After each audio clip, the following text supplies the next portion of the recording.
All right, so now we're going to talk about the factors that affect solubility, right? But first, we need to define what solubility is. Solubility is the amount of solute that will dissolve in a certain amount of solvent. So some things can dissolve more. Some solvents dissolve certain solutes better than others. Okay, sugar and salt are very soluble. They dissolve pretty easily in water. Right? We don't have any trouble dissolving those. But there's some things that we do have trouble dissolving. Okay. So, how is solubility affected? First, we have to consider the nature. And when we say nature, what I'm talking about is what I've been talking about the last time. Molecular polarities. If two things, the more alike the polarities are, the more soluble it will be. All right, but if they start getting more and more different, like if one molecule is nonpolar and the other one's only kind of nonpolar, it won't dissolve as well. Or if something's kind of polar and you have water as a solvent, it's only going to dissolve a little bit. Right. The second thing is the temperature. So, when you're dissolving solutes, depending on what the temperature is, depending on what the substance is, it may become more or less soluble. So I'm going to insert a page here.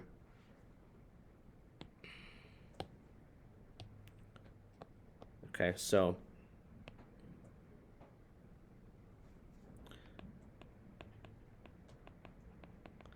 we've got solubility on the Y, and we've got temperature on the X. And if I just draw in a couple of lines for various substances, all right,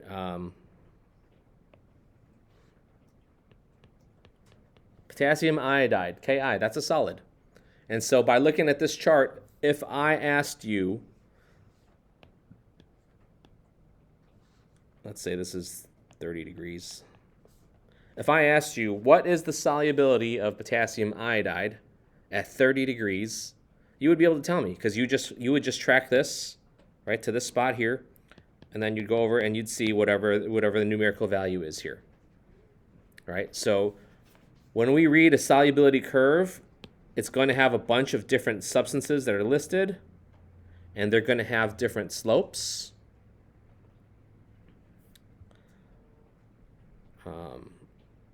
Now,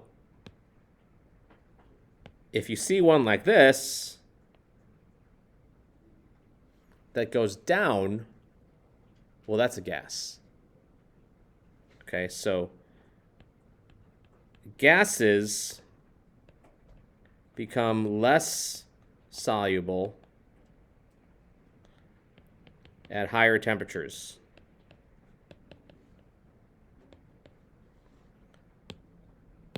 But solids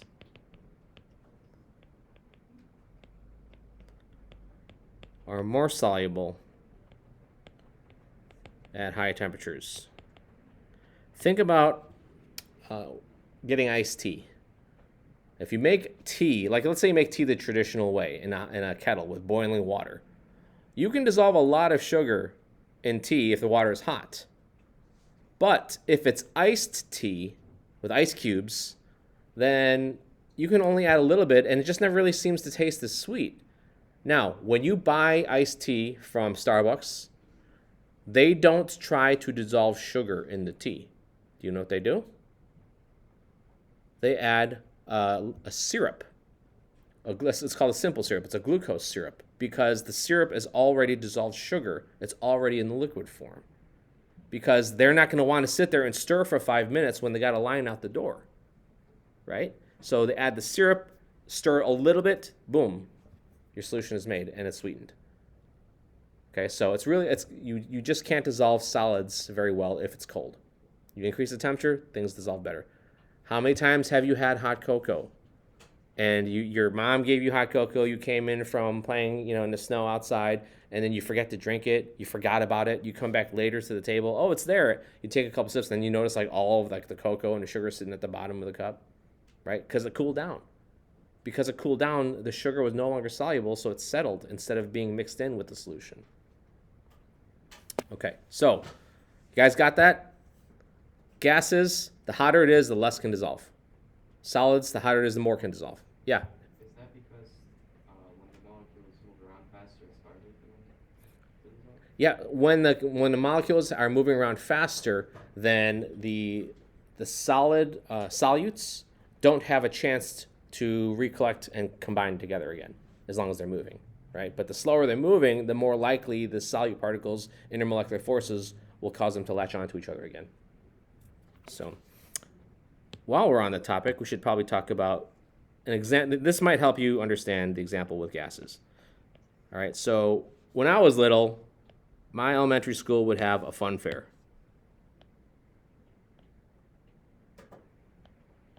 Right? And so, what do you do at a fun fair? You throw ping pong balls and try to get them into the fish bowl. If it lands in the fish bowl, you win the fish, right? Okay, so here's the problem. Fun fairs are usually held in the fall, right when school starts, which is August. So it's usually hot. Okay? So if I just drew the solubility here, let's say this is of O2, of oxygen. If I just drew the solubility curve for oxygen, and as the temperature went up, then the amount of dissolved oxygen goes down. So if the water gets warmer and warmer from sitting in the sun all day long, there's actually a lower concentration of oxygen in the water, which means less oxygen for the fish, which means these fish are going to go brain dead, right? So sure enough, every time I want a fish on a hot summer day, I bring it home. 2 days later, the fish is dead, right? Because it was effectively killed by sitting in the sun, all day long. Like let's say at the end of the day, if I was like they're closing up and like I won that last fish, that sucker's a goner, right? It's better to win them at the beginning of the day, in the morning, when the temperature's still cool. Now, when you go to Frontier Days or wherever and you play this game, you notice, where do they get the fish from?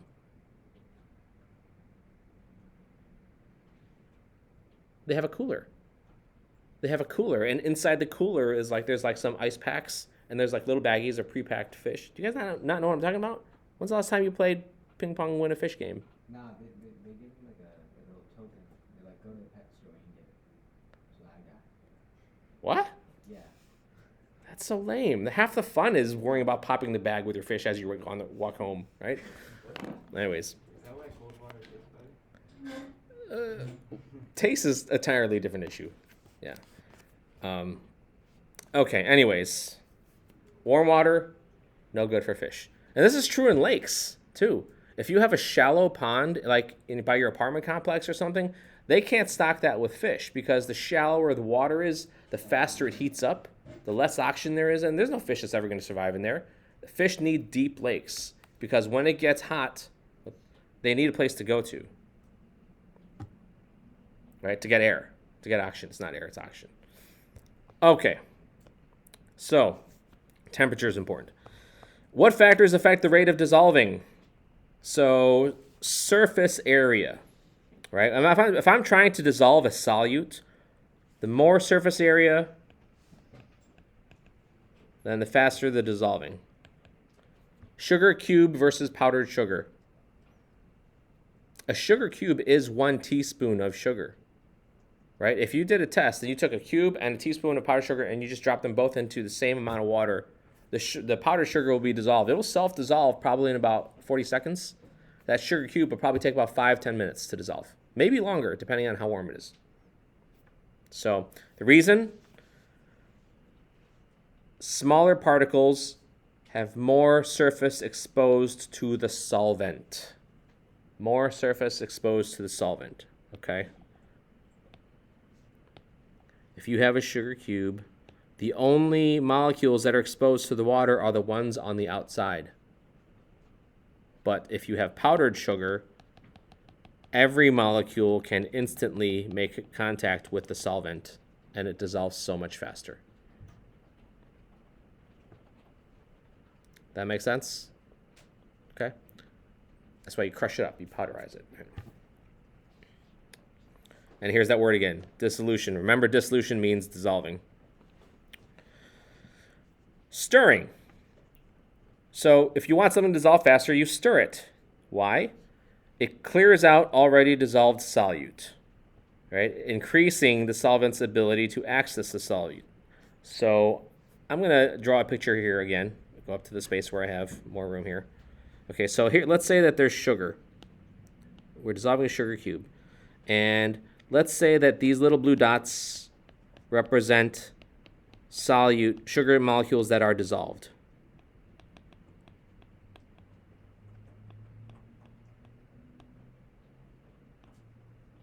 Okay. As this sugar is being dissolved, these dissolved molecules actually get in the way and prevent water molecules, new water molecules, from accessing the sugar. Look at how these water molecules have to meander. They've got to maneuver around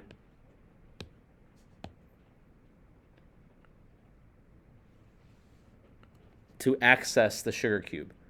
It's because you have dissolved sugar molecules in the way.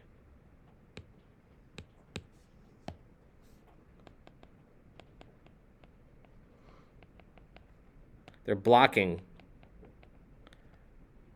new water molecules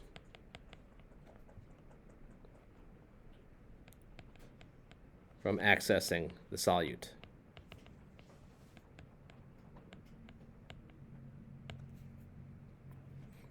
So, how do we solve this? Easy. If there's a giant, here, let me redraw this cube here.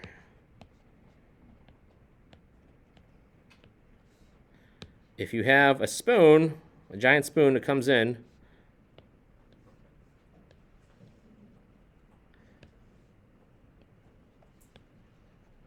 and you just stir, right? If that spoon is just stirring around, what that does is that whisks away the dissolved sugar molecules. And that means the fresh water can now run in unimpeded and access the next layer of sugar molecules.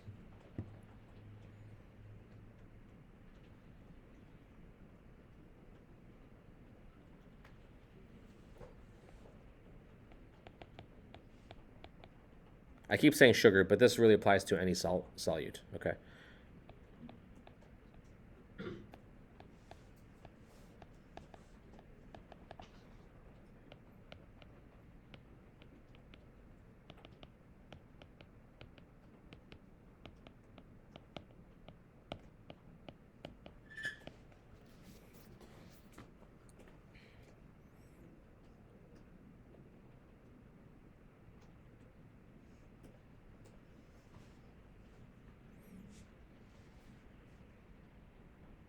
Okay, so it's important to know, though, that by stirring something, you're not changing the solubility. You're not changing how much can be dissolved. All you're doing is you're speeding up the process to get to the dissolved state. Right? If the chart says that only 100 grams of sugar can be dissolved, then only 100 grams of sugar can be dissolved. Now, how fast you get it to being dissolved depends on what you did. Did you stir it or did you not? Okay? But you're not changing how much can be dissolved. You're just making it get dissolved faster. All right, that's an important distinction. Okay. So what else can we do? We can change the temperature. Like we just showed you on the chart, when you increase temperatures, more solids can dissolve. So you're increasing the rate of collisions between the solute and solvent, and that means it happens faster. I should also, again, reiterate, increasing temperature increases the amount of solids dissolved.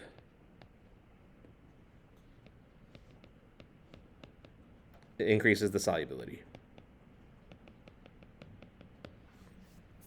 but decreases it for gas.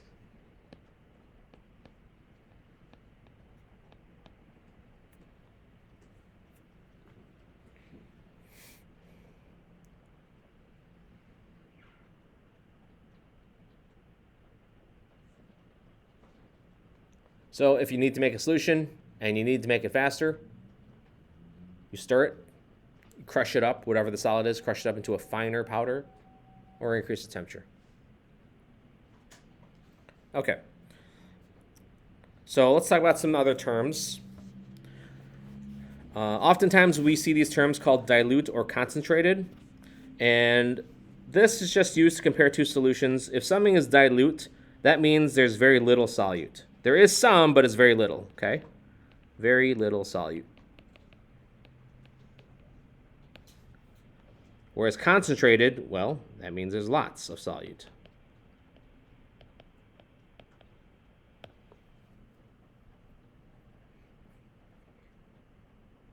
We did a couple labs with acids, with HCl acid. Remember the one we did with the 6 molar HCl? That's pretty concentrated, right? But earlier in the year, we did some labs that involved 0.1 molar. 0.1 molar is considered relatively dilute, right? One of them, I have to like stand there and preach safety, and the other one, I just say, oh, if you get some on you, just wash your hands. You see the difference? Okay? All right. Unsaturated, saturated, supersaturated. Okay, first let's talk about this word. I should have put this one first. If something is saturated, that means the solution has dissolved as much solute as it can. Okay, it has dissolved as much solute as it normally can.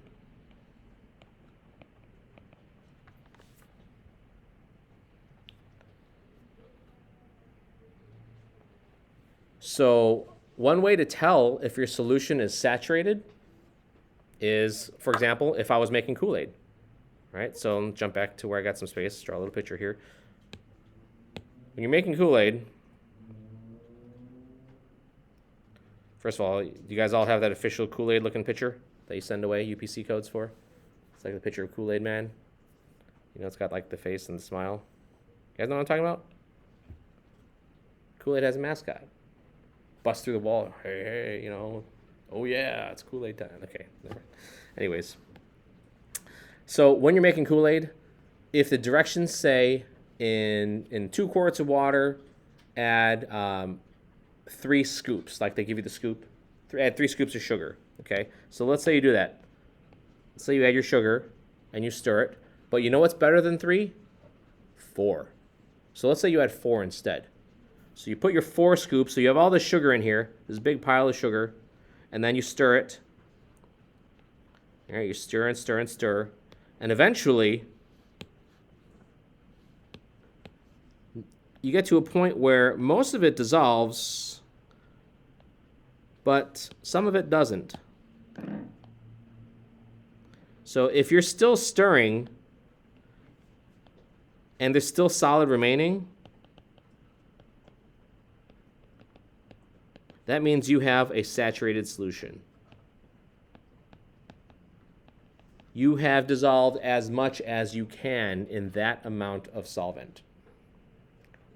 Stirring any harder is not going to get that last bit of sugar to dissolve. It's just not going to happen, at least not at this temperature. So that's what it means to be saturated. You just can't dissolve any more. Okay? So, if saturated means you dissolved as much as you can, or the solvent is full, then unsaturated simply means that it's not full. Unsaturated means you can add more solute and get it to dissolve.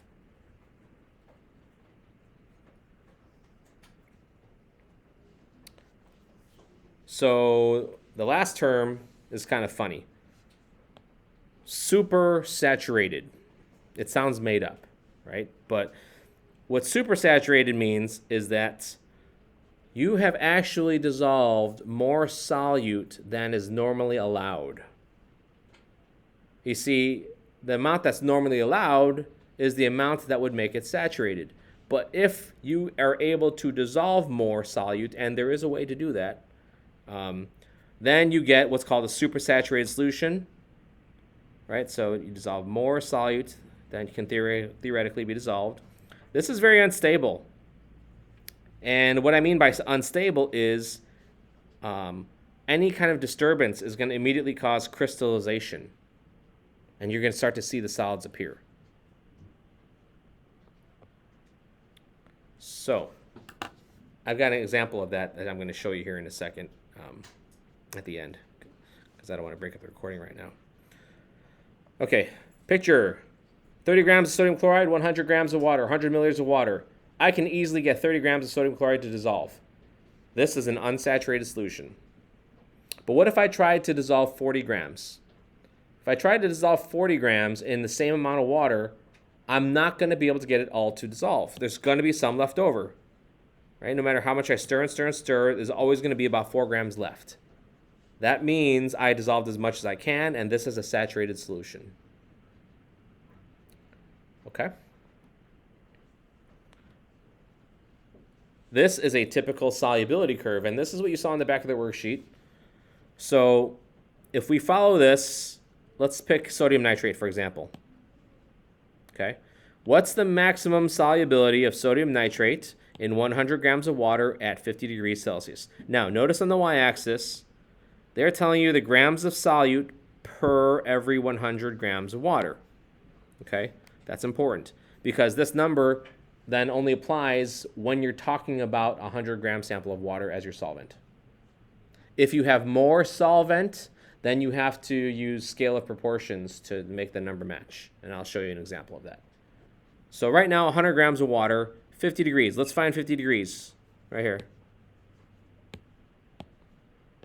Okay, so if I follow 50 degrees up to the sodium nitrate line, I can read the solubility. The point on that line is roughly 114. 100.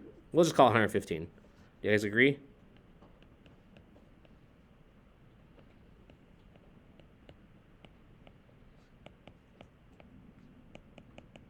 And so the way that you express this is you say the number, 115 grams of sodium nitrate per 100 grams of water.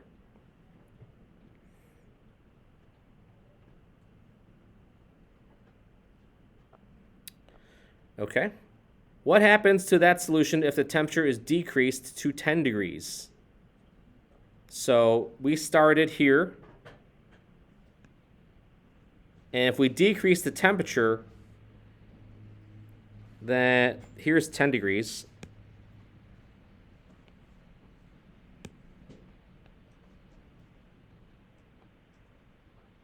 So the solubility of sodium nitrate changes. At 10 degrees, it's only 80 grams.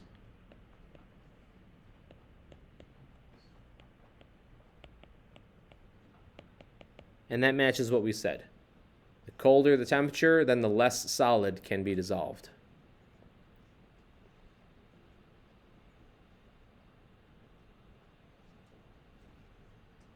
So if I asked you, for any one of these substances, can you identify what the solubility is for a substance as long as I gave you a temperature? What's the solubility of KClO3 at 70 degrees? So find KClO3, find 70 degrees. How much of that can we dissolve? Nate? About 70. Call it 32 grams KClO. Yeah, I agree. Yeah. So here's KClO3.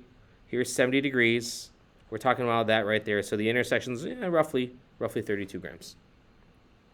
And then a follow-up question would be, what is the solubility if we change the temperature to blank? So if I change the temperature for that KClO solution to 0, what is the solubility of KClO3 at 0? 6, 5-ish, yeah. Okay, and so then what's the difference in solubility? It'd be going from 32 to 6, so that's a difference of 26 grams. Yes? Do you have to specify your temperature even though it's in the problem when you're writing out? No, you don't. If the problem gives it to, then it's implied. Yeah. Okay, so here's some others. What word describes a sodium nitrate solution with 80 grams of solute per 100 grams of water at 20 degrees? Okay, so the first thing, find your solute. Here it is. Find your temperature, 20 degrees. Okay, so they're asking for what word describes this situation. If I have 80 grams, that puts us right here. I made a solution. It has 80 grams of sodium nitrate. What is the solubility of sodium nitrate at this temperature? Unsaturated. Yes, it's unsaturated. Yeah, the solubility, it would actually come in around 88. Does everyone see that? We can dissolve 88, but we only put in 80. So because we did not dissolve it to the max, this is unsaturated. Okay. How about 100 grams at the same temperature, so at 20 degrees again? If I dissolved 100 grams at 20 degrees of sodium nitrate, what word describes that situation? Nick? Supersaturated. That is super saturated, yep. Okay, and then what about 87.5 grams at the same temperature? Well, what are they implying? Yeah, Evan. Saturated. That's the solubility, so it is saturated. Yes, that's what they mean. Okay. All right, so be able to interpret a graph. Be able to tell me if something is saturated, unsaturated, supersaturated based on what the amount is compared to where the line is at a given temperature. Okay? You need to understand that gas solubilities decrease as the temperature goes up, just like this one, NH3 is a gas, right? But solid solubilities go up as the temperature increases. You need to know what factors affect the rate of dissolving: increasing surface area, stirring it, and changing the temperature, increasing temperature. Okay. So we're going to